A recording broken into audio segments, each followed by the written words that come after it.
Omar Baddar, a Palestinian-American Middle East analyst and a member of the National Policy Council for the Arab American Institute. Omar, it's good to have you on the show. Sad that it is against these reasons, but the West Bank raids come 2 weeks after the United States approved an additional $20 billion in arms sales to Israel. What do you make of this military operation and escalation that we're seeing now in the occupied West Bank? Ayman, I think just for context, which I think is really important, it's important to remember that Israel's occupation of the West Bank is illegal under international law. Israel does not even belong in the West Bank at all. And yet for decades now, they've been on this project of expansion and land takeover and ethnically cleansing Palestinians and pushing them into smaller and smaller areas of the West Bank. This has been going on for a very long time.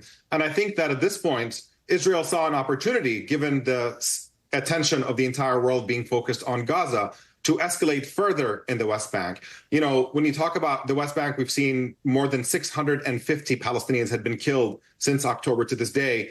Under normal circumstances, this would be a massive crisis that would grab the entire world's attention. But it is only in the shadow of far greater horrors and more than 40,000 Palestinians being killed in Gaza has this flown under the radar, and Israel has gotten away with it. And naturally, this is creating some resistance, as this kind of violence always does.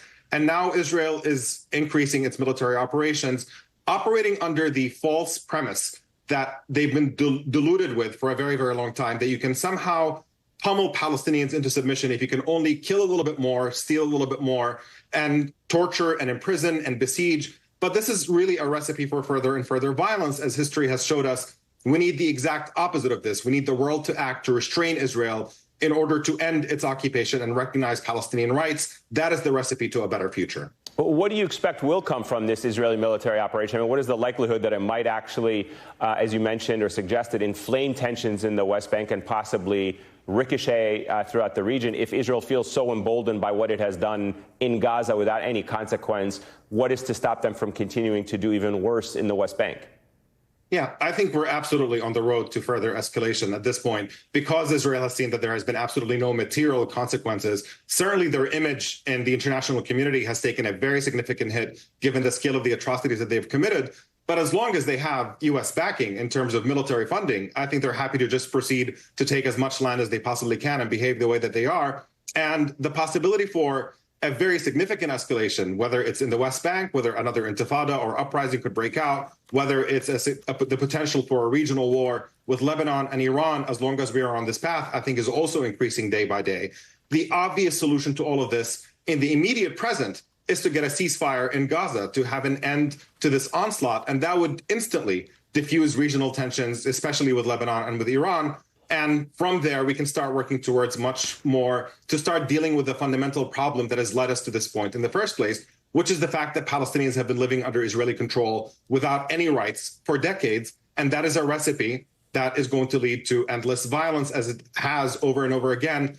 There is a fundamental, people talk about it as if it's a slogan, no justice, no peace. But I think it's a description of basic human nature, that in any situation in which there is long-lasting injustice, that peace cannot follow, that this is going to lead to conflict. And people who are interested in resolving conflicts have to look at those underlying causes and work towards justice and equality and human rights for all. That is how we actually move the ball in a better direction than the path that we're currently on. So let me ask you about the ceasefire. Ceasefire negotiations to end the war, obviously ongoing. It's really unclear if there even is an agreement that is possible at this point.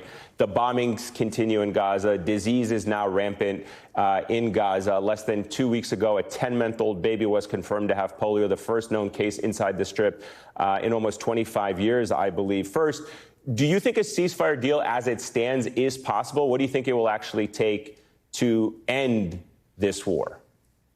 Yeah, the obvious impediment to a ceasefire is the fact that Netanyahu is not interested in ending this war. This has been clear over and over again that, even though Hamas has been relatively recalcitrant throughout this process, they've ultimately buckled and agreed to a ceasefire in which they release all the hostages, even agreeing to a temporary ceasefire.